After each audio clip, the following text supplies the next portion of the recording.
Well, where do we start today? How about we start by thanking Gene and our favorite friends over at Share Your Genius. We thank you, Share Your Genius, for your support and sponsorship of How Solo Scale. And if you, dear listener, have a show that you edit yourself like a barbarian and you don't know who to trust to help edit your show, look no further than our good friends at Share Your Genius. If you want to start a show and you don't know how to start it and you're like, who could I trust to edit my show? Look no further than our friends at Share Your Genius. You hit up Rachel Else Downey on LinkedIn and you tell her Nick and Erica and Katrina sent you. Katrina's in the house. All right. Katrina's in the house again. Love when Katrina joins. What's up, crew? Whoa. Back on the mic. Katrina Back on the Kirsch. Yeah, so what do you guys want to talk about today? I don't know, Nick. Well, I asked you both a question earlier this week about when people feel stuck. It's something that you helped me with in my business, right? This feeling of like, is what you're building what you want in the future? And are you building towards that thing? Do you feel stuck in your business? Do you have a vision? All those things. And I think we've dubbed it the passenger problem. Mm-hmm. So Nick, Erica, can you tell me more about the passenger problem? Yes, we can. Let's zoom out as we do to start. This has come up quite a bit lately in many a conversation we've had. And so let's look at this holistically. Most of the time, one of the first questions we ask people who are either considering hiring us or even people just that we're jamming with is it starts with, what are your goals? And most of the time, when you ask somebody that question, they go, I don't know. And then they look at you and they go, I can already tell that I should probably have a better answer than that. And the more you talk about goals with people, the more you realize that, especially with people that things are like going really well, but they're not sure exactly where they're going. That's usually when people find themselves, they've gone from, I run this business to like, I am now a passenger in it. Like the business is just going and I'm going with it. And that doesn't mean that the business sucks. Doesn't mean you're unhappy. And it doesn't mean you're not making any money either. Like you can be making great money, but you're just a passenger. Now you're along for the ride. Like things are going, you might have a couple contractors or maybe an employee, but at some point you realize that I don't know where we're going. And so that right there is basically the passenger problem in a nutshell. And so let's dig into, I think, how do people end up there in the first place? I can tell you how I ended up there. Let's start with that. And I think it's a pretty familiar story because anecdotally, a lot of our clients have the same experiences. And Katrina, I feel like, I don't know if yours is a little different. I want to hear from you after this. But when I first went out on my own, I didn't want any goals or vision because I didn't know if what I was doing was going to work. Like I didn't know what I didn't know. It all felt like a big, great experiment. And so how can I build goals and a vision around something that felt more like a playground? And I think a lot of people, whether they get laid off, which is like what half of our clients experienced, or the other half where you're just ready to make the leap, take a bet on yourself and start your own business, it all feels very variable. You're doing this as a test, and there's always that gigantic safety net, which I guess you could argue if it's a safety net anymore, given the current state of layoffs and, the marketplace and all of that jazz. But there's a safety net of, if this doesn't work, I'm talented, I have experience, I'll just go get another job. Easy peasy. Let's see. So why would I spend time trying to map something out when I'm just having fun? So that was year one. Year two was like, okay, I'm doing this thing. I enjoy setting my own schedule. I enjoy not having a quote unquote W-2 job. I know that this feels better than how I felt when I was working for someone else. but I have no idea how I'm going to keep this up. I can't just keep winging my way through a business. And that's when I started to feel the pain and pressure of not knowing. And then year 3, it started to get worse. And I think I'm in year 3 or 4 now. What is time? But I think a lot of our clients as well, like I switched my business model several times. A lot of our clients have not really done that. They've done a thing. They sort of just are doing their job that they were doing in-house, but now as a consultant for many people. So a lot of them just feel like they have like a bunch of part-time jobs now. So if it feels kind of the same, I think that's another reason where it doesn't feel like you're running your own business if you feel like you're still kind of working for other people. So those are my initial thoughts on that. Katrina, what's your experience been? Yeah, I think mine has been pretty similar. I would say I haven't been on my own as long as you have, so I haven't had quite I've done more like small sprints of being on my own where I'm on my own for a year or two, and then I've taken a job, done the job for a couple of years, been on my own for a year, taken a job. So I've done a little bit more back and forth than you. But I will say, like, the nebulous, this is variable, like, where is this going to go? Is this where I want it to go? Feels like I resonate with that because I think there's like the skills that you are good at and the skills you can do and the skills that you've done for other people. And when you're building your own business, you have to decide like, okay, I can do these skills. I have all of these capabilities. Do I want to continue doing them in this way? And that's been one of the hardest things for me when you think about like being a passenger in your own business or trying to design a vision, trying to set those long-term goals is just because I can, does that mean that I should? Or how do I want to shift things? How do I want to change it and position myself so this is actually a long-term sustainable thing and I don't want to just go back and get a job doing the same thing I was doing before. So it's been different but similar themes for me. Well, let's also debunk something that I've come to the foregone conclusion that is like this demonstrably true. Getting a job is not safer or less risky than being an entrepreneur. I think they have equal pros and cons. Getting a job has plenty of, like, it's hard in plenty of ways. Working for somebody else is difficult in many ways. There's no such thing as job security or income stability or any of that shit. And then being an entrepreneur is also difficult in different ways. So I think a lot of it comes down to the skill sets that you want to flex and what you want to do. I mean, we've talked about this a ton on this show in the past, but like if you don't want to go get leads and sell people stuff, you probably shouldn't be an entrepreneur, right? Like there's a different skill set. No shade. If you don't want to do that stuff, I don't care. I don't care what you do. But if you don't want to do those things, like that's table stakes for being an entrepreneur. I will say that I have to push back a bit because you can, or just add nuance, I guess. Erica Nuance Schneider. But we have clients who are doing 7 figures and we have several prospects as well doing 7 figures who are in year 3, 4, 5 of their business that have never had to, quote, go get clients because their referral pipeline is so strong that they've actually never had to do the biz dev part of the business. Which is, I would argue they're doing it. I would argue they're doing it. They just, of course, they're doing it. They are building relationships with people. So we all know there's 3 ways to get business, right? You can go outbound, you can create content, or you can network. They're doing the network side of it. They're still building relationships with people. It doesn't look like work. It doesn't feel like work. It doesn't feel hard to them. So therefore, they don't think that they're doing it. But they probably invest a ton of time.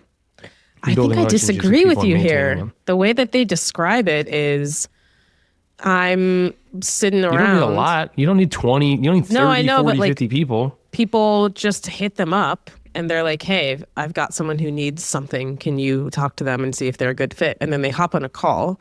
This lead is warm. They trust you because they trust the person that referred them.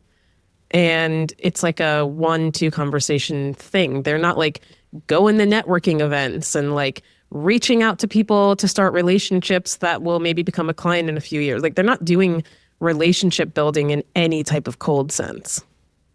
I think we're saying the same thing, just in different ways. Like, these people have already done the work long before they ever had something to sell. Like, maybe Well, when they were in-house, they built a big network of people. People have seen their quality of work. They've kept in touch with people over the years. Like, I don't that know. type of I think relationship building. I think I disagree with you here. I don't think that they're all doing that. I think as somebody who left employment life and didn't really have any of that, like, I was starting from scratch and I had to be very intentional about meeting people and growing the network. But there are plenty of people that have been high enough on the food chain in their job that they just naturally interface with a lot of other people, a lot of the people that they probably could sell to, things like that outside of the org. They've worked at a bunch of different companies.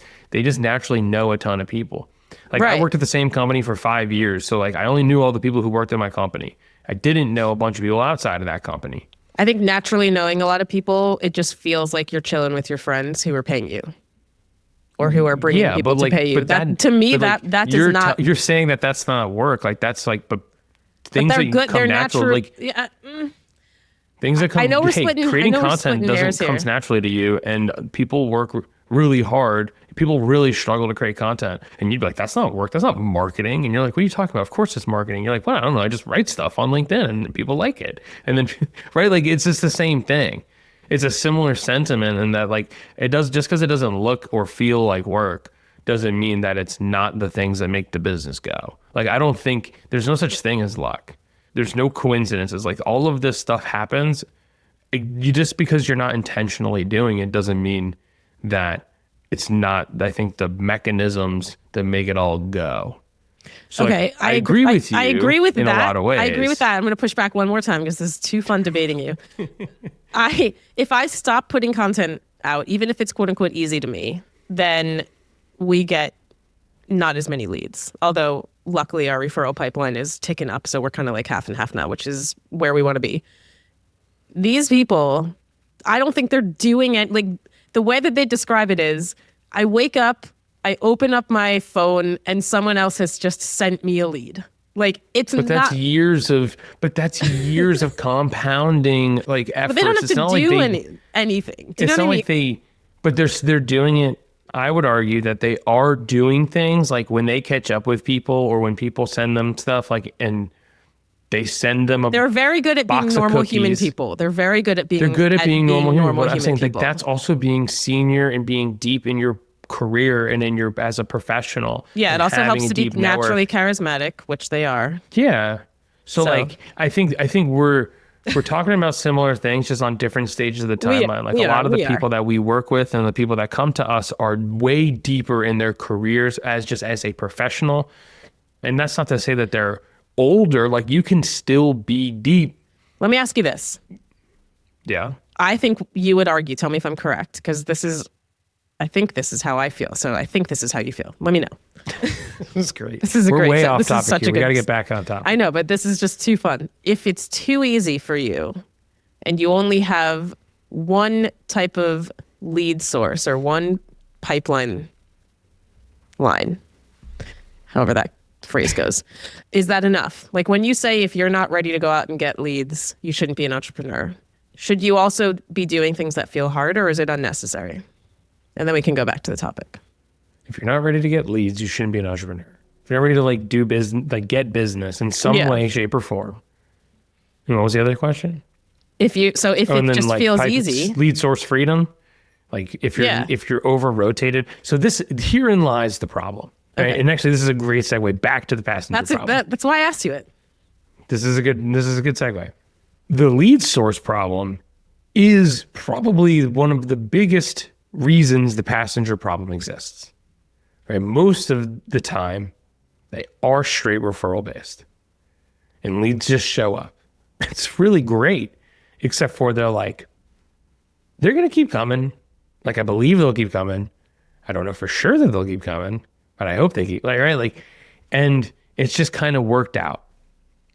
And so, like, how fragile things can feel, especially the bigger they get, they're like, I am not really in charge here. And if I want this thing to feel like a quote unquote real business, I should probably diversify my lead sources, right? And so taking control, right? Getting back in the driver's seat. And let's be clear about something. We're talking about referrals. We're not talking about word of mouth. Word of mouth is when you do marketing and other people take the marketing and see the words that you say and say them to other people. Word of mouth marketing. Referral marketing is like, hey, do you know somebody who writes mini books? And they go, yes, you should call Katrina. That's a referral, not word of mouth marketing. And so a lot of people will end up getting referrals and they go, I don't feel like I'm in control of any of this thing. It feels good And so, for a couple years. But then you ask, I think this is where it ties into like, then you ask the question, what are you doing here? What's your vision? What are your goals? How are you going to grow this thing? And that's why you're like, I don't know. It's just been going. It's just been happening to me. I don't know where it's going, but I know it's going. It's been happening to me. And that doesn't mean you don't do great work. That doesn't mean people don't love working with you. That doesn't mean you're not worth the premium that you're charging. It doesn't, like, all of those things can still be true, but you feel like you end up becoming a passenger in the process, right? In the running of the business process. And so this has become like a very common phenomenon, especially for people who are doing like a pretty solid, I would say like 500 plus is usually when we see this become like a really big Couple contractors. Yeah, like becoming way more when you are prevalent. supporting other people's lifestyles as a contractor, I think that hits you as well, because you're like, it's not just me anymore. Yeah. Yeah, that question really stumps people. This year, since co-founding Duo with you, it's the first time I've ever wanted to or been motivated to sit down and answer these questions. It was overwhelming before, because how could I see a vision for something that is so nebulous, ephemeral, blobby, lumpy, whatever word you prefer.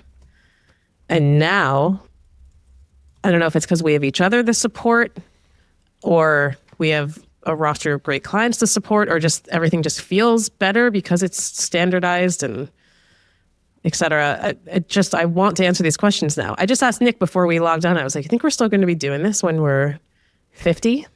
Because we're in our mid-30s. And he was like, I hope so. And I was like, I hope so too. And I can see it'll us look doing different. that. It'll but look I think different. We'll look I think different. we'll still be doing it. I hope so. I think Katrina will still be doing it because people are still going to be, hopefully people are still reading when we're 50. That's 15 years from now for me. So like, I'm cool with that. I hope people are still reading and being online entrepreneurs. I hope so. I think so. Okay, but herein lies the point, right? So we ask people what are their goals and they kind of just stop. And then I want to talk about I want to make some things okay, because we've gotten some interesting hesitations from people about what their goals are when it comes to like getting back in the driver's seat and figuring out like, where are we going here? And a lot of times it's not so much like I want to make more money. It's not so much I want more employees or like I want this big business. In fact, everyone is very allergic to big business or the word agency. We've been talking about this in terms of micro agency, like think like 3 or 4 or fewer people. Like you don't really want a high head count. And so to turn the thing into like a micro agency that doesn't require so much of you, but most people kind of look at us with this like their head cocked to the side and they're like, can I work less? Like most of them value their time more than money, especially at that point. Like you usually see this tipping point around like 30 to 35K a month where they're like, I just actually would rather work like 3 hours a day instead of 8 or even 6. Like, can I do that? Is that an option here? It's like, yeah, there's all the options. Like that, if that's your goal, then that's your goal. But they never really thought about it. And some people want to grow into oblivion. They're just like, how do I do this thing where it just makes as much cash as possible? That's a goal. There's no bad one. Yeah, one of our clients wants to just make all the money now, and by 50, I don't think he wants to be doing anything anymore. Yeah, he's gonna be playing golf all day. Which I'm cool with too. Like, go golf, dude. Yeah. But like, I think getting to the heart of what you're trying to do here is the act of putting you back in the driver's seat. Because being a passenger in the business, it's not like what we find is a lot of people just seem to feel unfulfilled. Like they don't hate the work, they don't even necessarily hate their clients, but they do tend to feel a little aimless. They're unsure of themselves. There's like a lot of hesitation. There's like a little apathetic, and none of these things are necessarily bad things, but they're just kind of like, I've never been confronted with some of this stuff before. And it's a little uncomfortable, or they've like thought about it and they go, but like, who cares? I'm making great money and my life is good. But trying to just the purpose of this exercise and the purpose of getting back in the driver's seat here is, one, you feel way more energized to wake up every day and do the work because you know what you're working towards. It feels different, right? Like your level of energy and your level of enjoyment goes way up. The people around you can feel that. The clients can feel that. All of that is good for business. Like energetically is good for life and for business. So I think there's way more to it. There's way more to it than just like setting a goal. And when we say goals, it's like, again, it's not revenue goals. It might not even be how many hours a week do I work goals. But like those can be them, but there's certainly plenty of other goals. Some people want to start a family. Some people want to travel a lot. Like it doesn't really matter what the goal is, but you have to decide kind of what you want out of any of this stuff in order to make it feel worth it. And I think that also goes back to do you want to be building this for the next 10, 15, 20 years? Because if you have life goals and you have business goals and those aren't matching up, you're going to hit this point too, eventually, where you're like, what am I doing this for? Or you're going to want to shut down your business, right? I feel like you both are doing a good job with Duo, where you're trying to combine your life and your business, or you're using your business. I think, Nick, you say it like is the vehicle to support your life and making sure that those are aligned. Otherwise, you're going to feel this disconnect. Yeah, I mean, I walked into my office today, which is my parents' basement, because I'm hiding from my toddlers, in case you don't know that about me. And my dad was like, how you doing? And I was like, I'm really good. And he was like, yeah, you're just like so happy when you get here in the morning and like even happier when you leave at night. You seem to really love your job. And I was like, I am obsessed with my job. I am so happy. And it's all very intentional. Like it's been a lot of back and forth, trying different models, trying all the things, and then figuring out, okay, how do we make this thing? I think the best part about it is that we like to help people get really good outcomes that like to help people get really good outcomes. Like that's something that gives both of us energy. Like we all give a shit about doing a good job. And even if we don't necessarily care about B2B tech, like if you say you care about it, I don't believe you. But we do care about the Nobody cares. Nobody about cares. Shareholder value. And definitely nobody cares about LinkedIn. We all feel cringe there, but we are there nonetheless. Yeah, nobody cares about that, but we all do still care about doing a good job. And I'm realizing that to me is what gives me energy. I've had many jobs where I just didn't care about the outcomes. And if you don't care about what you're doing, what you're spending most of your time with in your day, like you're going to feel depressed. So I think a lot of the people that we coach, they do care about that, but it's like, we've said this before, it's like you just wake up and you go to the end of the week and then you do it again. And so the best way to make sure that if you do care, you decide that you actually do want to be in this business, which is a choice you get to make. How are you going to structure it so that you are building it towards something you don't feel like you're just in space floating around? I haven't shared this anecdote in a while, but I think it's worth it. So I interviewed my friend Chris Marr probably well over a year ago now on 1,000 Routes. And he wrote a book called The Authoritative Coach. It's a great book. I recommend everybody go read it. But when I asked him about how all that stuff came to be, he had created an Instagram account at the time called The Authoritative Coach. And he was like, if you'd asked me what I was going with this back then, I would have told you I'm going to the end of the week with it. And that book, or that Instagram account, went on to become a book. He built a whole coaching business around that. And it's kind of remarkable, but I think there's a time and place to be reactive like that. And there's a time and place to be proactive, which is what we're advocating for the scale-ups, or what we're calling like these scale-up solopreneurs right now. And in the beginning, It is okay to be that a little bit more passenger and a little bit more reactive. Like you're going to put stuff out, you're going to see what happens, and you're going to kind of use that to chart your course. Versus when you get to a certain point, and we have found that tipping point to be around like the 30-ish K a month, where you're like, okay, like I have something here that is bigger than I probably thought it could be.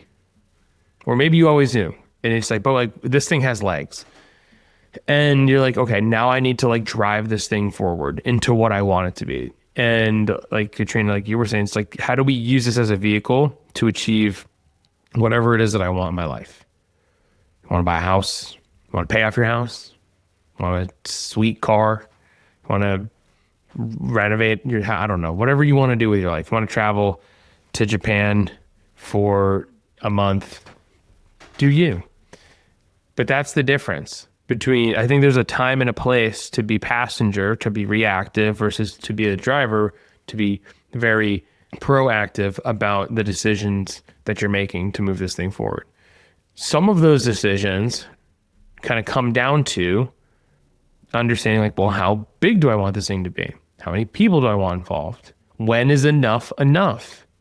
That question seems to haunt all of us. Like, when is enough is enough? When is enough enough? Brendan Hufford said this to us, I don't know, probably like a year and a half, maybe 2 years ago at this point. He was just like, you can't go up and to the right forever. You're like, maybe you can, but he's like, do you want to go up and to the right forever? And that just kind of lives rent free in my head because I think it's true. Like, when is enough enough? There's an element to just being a human that makes it really hard to answer that question, because you always want to play the game scarcity of, it's not scarcity, it's like a game of outdoing yourself. You know, like, oh, this is the year I'm going to get more in shape than I've ever been, or whatever, you know, like, and it's fun. It's fun to see how far you can push it in your mind. It's not very fun in reality. And so I think that when you answer that question, you should allow yourself to admit that you enjoy the game. I enjoy the game. It's a fun game. And then you have to also ground yourself in, well, what does it mean in my life and my soul to actually try to outdo myself and play this game with myself into infinity? What would that mean? What would that look like? And I think that, again, this year is the first time I've been like, okay, I don't need to win some made up game with myself. I am doing enough. Everything's made up and the points don't matter. Yeah, I'm doing well. I have some numbers in my head of what enough is when I've really thought about it. But before I thought about it, it was up and to the right. It absolutely was. You can go up and to the right for a while, but your margins are going to likely decrease. And then it's like, what are you growing towards? Generally, like if you want to exit, you probably need to be going up and to the right for X amount of time. But then there's an end game, right? If you don't want to exit, you don't want to work yourself into oblivion trying to go up and to the right forever. Unless you want to build a big agency, which most of us don't want to do. Yeah. All right. So let's break this down into different like decision paths or like types of decisions. I think this will be helpful, right? So the distinction kind of comes down to something as simple as like a passenger, your business is a response to opportunities that present themselves, versus a driver. As a driver, your business is an expression of a specific vision you're pursuing. So like, think about it like this, right? If a passenger decisions are things like, what does this client need? What's the next logical service to offer? How do I optimize this funnel? What should I post to stay relevant? These are all responsive decisions, right? You're steering, but the destination was set by some other force, right? Whether it's market demand, competitors, algorithm stuff, client requests, versus a driver decision base would look like, what do I want this business to become? What kind of work do I want to be doing in 3 years? What problem am I uniquely positioned to solve?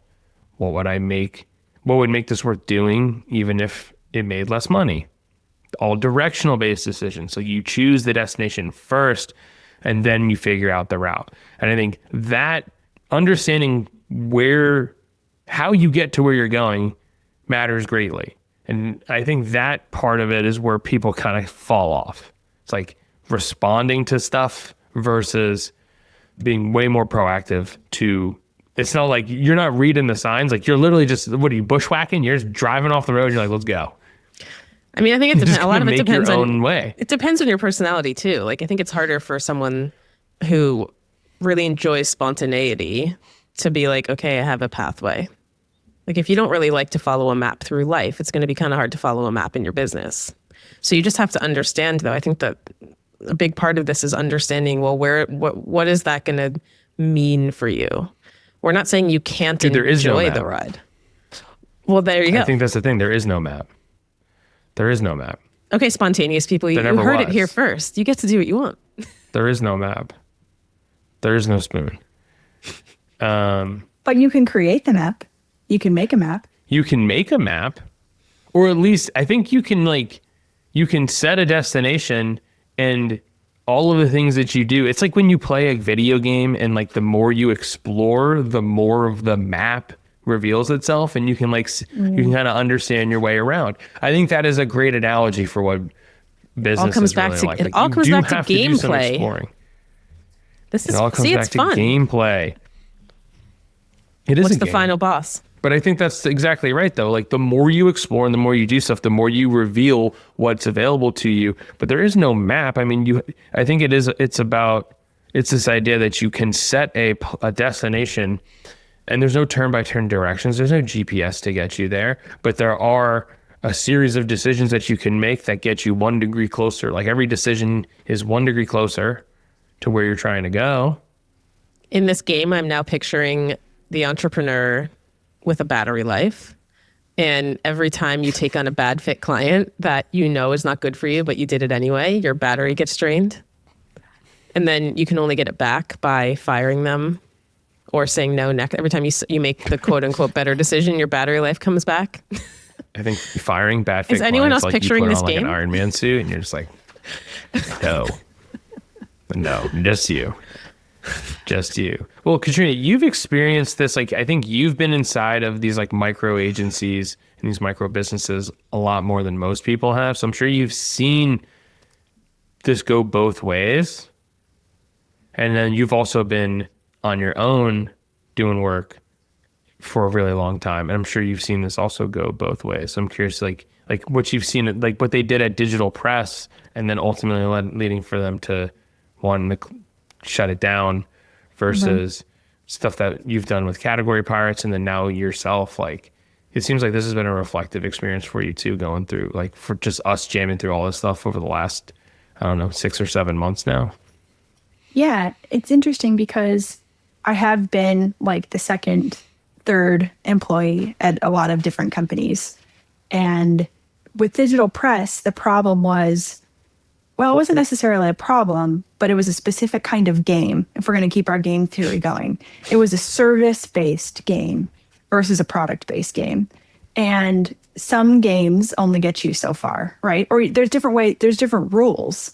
So I think if you're building your own business, this can take some experimentation, but you have to kind of know what game you're playing. So for Digital Press, we were offering ghostwriting services to entrepreneurs, founders, things like that. But we had to grow in order to make more money. We had to bring on more clients. We had to hire more team. Like, the agency needed to grow. And we went from, I think I was the second hire, or the first hire. I was the first editor there.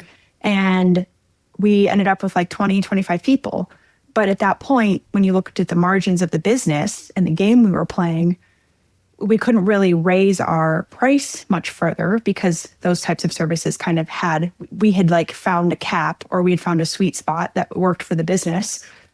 But it was like we had to hire more people in order to make more money, versus like what Cole is doing now with a lot of his businesses is it's more product based. So now you have to lean more into the marketing game, into the thought leadership game, instead of like the creating automated funnels game. Right? It's a totally different type of game that you're playing. So like if you're just a solopreneur and you're not trying to manage a whole team of people, I think you have to look at how you've set up your game and decide, like, do I want to keep playing this, or do I want to pivot? Like, do I want to change the rules? Is this going to help me like achieve this idea of success or these goals that I actually want? Or do I have to sit and look and think about my life a little bit more and think about my business a little bit broader terms and decide like, okay, is this what I want to continue doing, or do I need to like shift now to this different model or this different approach?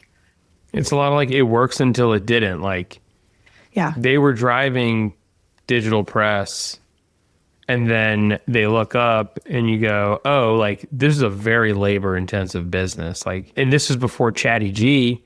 So Way you before had, Chatty it was, G. it was all human. We did have a human- transcription service, but it was a human transcription service. Rev so it was or something like that, humans, like- yeah, humans listening and typing it all out. Yeah, they're like that. What a crazy idea. It's like someone had to listen Dude, to us that babble still happens and in then law. they Like- type it all out. My dad's a lawyer, and there's a transcriber, there's a court reporter Like a on every stenographer? call. Yeah, they're just taking the minutes. Crazy. It is crazy. Yeah, it's Wild. But But I like think that's very different than like what Category Pirates was, right? Whereas like they knew, Category Pirates knew that they wanted to keep it pretty small. They didn't want to really grow. We had a couple of contractors that we worked with for, designing the formatting of the books. And if we needed to bring somebody in to help with this one specific project, they would come in and work on that. And then they would kind of wait until the next one. But it was still always an up and to the right business. But we were trying to do it in a way that it was up and to the right without growing too big of a team, right? So that presents its own challenges too. It's good in some ways, and in other ways, it's just like, well, how far can you go with the limited resources that you have? Or if you're going to bring in more resources, you can go further, Yeah. So again, it depends on your goals and what game you want to play. Yeah, and I just think like, well, yeah, that becomes a volume margin, like a battle of volume versus margin at that point. It's like, can we hit the volume we need to justify the margin? But I think the way that you describe digital press is probably a feeling that people that at like that 35, 40, 50K a month, you kind of like, you're like, oh, like the game I started to play, like it worked, but now if I want to go any further, like we're just kind of here and now we're just going. And if I want to go any further, do we keep going habitually in the direction we're going, or do we make a conscious decision to reorient or recalibrate, right? And what Cole did, it sounds like, he was like, this business doesn't work the way I want it to work. And he regained control over that situation. So I think that's a great example, especially because I think it's highly relevant, B2B services. We work with a ton of writers and other ghostwriters. And I know a ton of content people listen. So I think that's a highly relevant one, and that's the thing that people want to avoid is they're like, I don't want to be this big agency. Like, how do I get to a milestone that some arbitrary number? Like, how do I get to 1 million without doing that, without trying to build a team? Because at some point you get out of doing the thing you love. Like at some point Cole was doing all the ghostwriting and then he couldn't do it anymore. He had too big of a business to run. And then he finds himself he runs this business instead of being a ghostwriter. And a lot of people don't like that idea. They don't want to run the business, or they don't want to do that part, but they want to do the thing. But And not that's all of the That's thing. a tough one. There's a balance to the thing. Yeah. Well, this is also the question, right? When you get into the driver's seat, part of it is figuring out what do we say no to, or what do we let go of? What are the things in the business that we pose this question to people a lot that kind of rides on the back of what are your goals, which is like, well, do you want to be a person that runs a business, or do you want to be a person that owns a business? And at some point you may, if this is part of your goals, but these things you have to think about is like, do you not want to talk to all the clients eventually? Do you not want to tap on the keyboard for all the clients? Like there are certain things that you're doing that you really like to do, and no one's here to take that away from you. But these are decisions we should be consciously making, not habitually, or intentionally making them, not habitually making them. Yeah. I mean, we have one client I think that's he's like, I will never not own the client relationship. Full stop. I will be involved. And so now the back and forth that we're going through with him is like, well, how involved do you have to be to still be involved? Do you know what I mean? Right. Like, Well, he put a ceiling on the business. Now that ceiling is probably really close to 2 million. Boo hoo. Cry me a river. But I'm just saying he put a ceiling on the business. We also had the conversation of, do you ever want to sell this business? Because if you want to sell this business, I don't care if you want to sell in tomorrow or in 10 years, but like we have to just at least understand where we're at right now. And he's like, I don't want to sell anytime soon. I like doing this. I'm having fun. Great. Be on every client call. I don't care. We'll reduce your involvement from 100% of all the stuff to like maybe 70 or 80%. Yeah, my favorite Maybe was when we we'll were get that going through the down Slack as time channels goes. and his very senior people that he hired were sending these amazing updates. And then he was like popping in and sending his own update. And he was like, this is the first time I'm wondering if I don't need to do that. It's like, Yeah. yeah, it's up to you. And it's like, these are just, yeah, these are the questions, you know? these are the questions. And it's like, hey, do you want to sell your business? Because if you want to sell your business, you should probably get in the driver's seat, right? Like we should probably make more directional decisions here. You can't be involved in every single client if your goal is to sell the business. No, it's also reasonable to say that if your goal is to sell the business in 5 years, you don't need to get out of every client today. But I think we should understand that the goal would be to get out of doing all the client stuff. So what's the glide path there? We don't just go to every client and say, I'm out. You know, here's Jessica. Jessica's going to take over. Like no one likes that. Everybody universally hates that. That's agency shit that nobody wants to build. But we have to understand that what we're working towards here and the glide path that it takes to reclaim your time. These are the things. It is, I think it's simple but hard. Like we're guilty of a lot of this stuff. We're not perfect people. Like we're still involved with every single client. I don't think our goal is to sell. We don't have a vision of this business being sold one day, but we do have a vision of this business helping more people beyond the 12 to 15 clients we can manage at any given time. We're also young in the business. And so that affects what the decisions that you really have to get serious about or not. Like we don't have to decide right now if we want to sell the business. Yeah. We can decide that Correct. in a couple of years. You know what I mean? If you've been doing something for 5-10 years, Yeah, you should probably ask yourself if you want to sell the business. But it also takes time to turn the ship either. So it's like, yeah, I think there's merit to looking at like, 1 year, like 6 months, a year, 3 years, 5 years, 10 years, and just to like kind of get a pulse on where you're trying to go.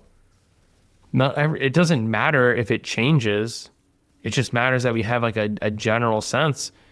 I wouldn't suggest looking up in 10 years and deciding right then and there you want to sell it and you've taken 0 actions to prepare yourself for this. 100%. Yeah. I just mean you don't have to decide. Like our answer right now is no, but we're keeping the idea there, right? Like we understand what we would need to do if we wanted to sell it eventually. And I think it's just, that's just part of just understanding what are you doing? How's it structured? How would you need to change it if your mind changes? Yeah. I mean, I think the simplest way to think about this too is that if we were to sell it, like when we look at our goals, it's like, well, how do we create another duo, like another duo pod of the two of us? Or a trio pod, really. Where's the trio pod? Duo times +1. Duo +1. Duo squared. 2.0. Duo squared would be not 3. But the point is don't ask me to do math. How dare you? What is this? I write the words, like leave me alone. The point is that there's plenty of opportunity there, and we're currently we're drinking our own whiskey. We're going through our own process of standardization, automation, and delegation to figure out how do we clone ourselves? How do we get out of, not even get out of the work, but how do we remove the cap on the work? And then is it possible? I mean, it is possible, but like, how would we set up another duo pod? How do we get another Erica and another Nick to then take on a client? Let me ask you guys a question. So you've walked some clients through this, doing visioning, setting goals, helping them go from passenger to driver. What are some of the other things that they've done? Like, is there a theme? I know people want more time, but maybe they also want more creativity. Like, do they end up creating a derivative of what they have or a different version of what they have? Like, what have you seen people do once they unlock this and start acting on it? I think the lever that is pulled that creates like that you can see and feel the most is how we integrate other contractors or other people into the work to reclaim time. A lot of the people, it's like when you are 100% doing everything for every client, the first thing is like, how do we get out of doing 100% of the work? So a lot of like the button clicking, especially if you're in the tactical deliverables business. Again, nothing wrong with being in that business. There's plenty of money to be made. It's work that needs to be done. It's just, there's only so much that you can do. So part of it is like reclaiming the time that is not you running point on the accounts. Like, and we have found like horizontal integration into your client base is absolutely the most effective way. So you have one person that manages a certain task or activity, and it's a similar task or activity across all clients versus trying to give an entire client to one person, which is what we would call more vertical integration. And that seems to make the biggest difference, the biggest immediate difference for them to be also, one, offload a lot of the head trash and like a lot of the stuff that occupies their brain so that they can think about other things. It's hard to think about where we're going here if like every second of your day is consumed with meeting agendas and clicking buttons and tactical prep and all this other shit, managing your inbox and everything else that comes with just running a business. Taking that even a step back, we had one client who wasn't, the first thing he said to us was, he's like, I might just go back and get a job. I don't know, whatever. He's doing 40K a month. He's like, I don't know, whatever. He was very like, I don't know what I'm doing. So we asked him a bunch of questions, and he was like very nonchalant about it. It's like, I guess I could just get it. He's hilarious. Like, I don't know. I could just go do whatever I want. We did the whole thing with him, and he decided, okay, I'm going to stay in this business. And it was like something just switched in his brain. And within a week, he had hired how many people, Nick? 3, 4 people. Like, he had an assistant. He had this person clicking buttons there. He brought on like 3 or 4 contractors. And then he had these people that were trying to send him referrals that he had to turn away because he was at his capacity. And literally within a month, he went from 40 to 80K with a couple people. And now he doesn't want a job anymore. He's decided he wants to run the business. Like, that's an example. We've had other people who have gone really back and forth on what they want out of life. And it's been very therapeutic for them to realize that they want to build what they're currently doing to the moon and get completely out of the work so that they can have the business kind of running without them so that they have the time to then focus on something that they're more passionate about. So that's another example. Yeah, the business is a vehicle for your life. The business is not, it can be your life in a lot of ways. It doesn't have to be. Just be like, I don't care about whatever this thing is as it relates to tech companies. Like, I don't care about LinkedIn ads that much. Like, whatever the thing is, like, but I'm really good at it. And people are really happy with the results. So we're going to do it so that I can get to this other thing that I really want to do with my life. Like, I want to be a regenerative farmer. And I need a lot of cash to buy all that stuff and do all that stuff. And so this is a means to an end in a lot of ways. It's like, cool. Now we know. And you could change your mind. It's like, hey, like if you got a business doing $1 million, like you don't have to shut it down. This is the difference between going from someone who runs a business to someone who owns a business. Like that business can spit off a bunch of cash and you can take your cut and the business can just run and you can go be your regenerative farmer or do whatever the hell you want.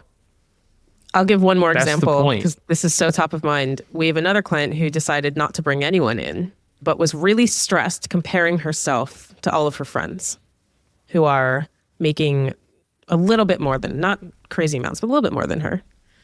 She finally realized, you know what? I'm doing really well. Like, I'm making a lot of money. I don't want to bring people in. I have a 6-month-old.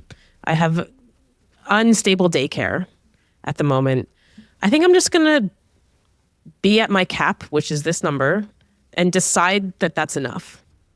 And oh my God, the way her life is transformed. The second she made that decision, she's got so many leads coming. It's like her business has just exploded. And she gets now to really decide, who do I work with? Who do I not? Yeah. The mindset shift has been incredible watching her do that. Yeah. It doesn't matter. Like you can just decide. She also charges way more than all these other people that are doing $1 million. Like it's true. She raised her prices twice in the past more. 6 months, and people have said yes, and that's been really, really cool too. They don't even hesitate. And every time I'm like, damn, we clearly didn't charge enough. Yeah. But you see the point, right? Like just once you feel good about where you're going here and you just get to decide, like you're driving, it doesn't really matter. Like you don't like, I make more money than this person. I don't care. Who cares? Nobody really cares. Like we're saying these big numbers because this is the reality of the business owners that we work with, but it doesn't really matter as long as you know where you're trying to go. And if like we had someone tell us, she was like, I'm doing 35K. I have one contractor, like one person with me, and I'm working like 5 or 6 hours a day. I'm really happy. I would love to work less, and I don't really necessarily need it. She's like, I'm willing to sacrifice margin to do it. It's like, great.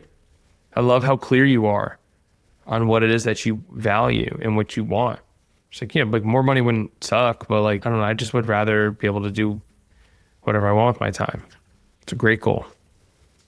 So I think therein lies the entire passenger problem in a nutshell, right? And we're advocates for taking control or just being a more active participant in where you're trying to go, being way more decisive around where you're headed, because the clarity and the certainty makes all your decision making easier. It makes your brain, you don't feel torn in half like when you're trying to decide about certain whatever decisions come up throughout the day. You don't feel any tension around it. You just know what you're supposed to do because you know where you're trying to go.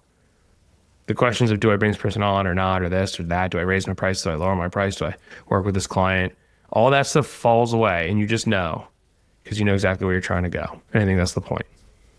I think it's a good place to end it. Let's land this plane. The plane has landed. We need every time we're like, we need a sign off. How about this? Solos out. Solos out. Solos out. That's it. Solos out.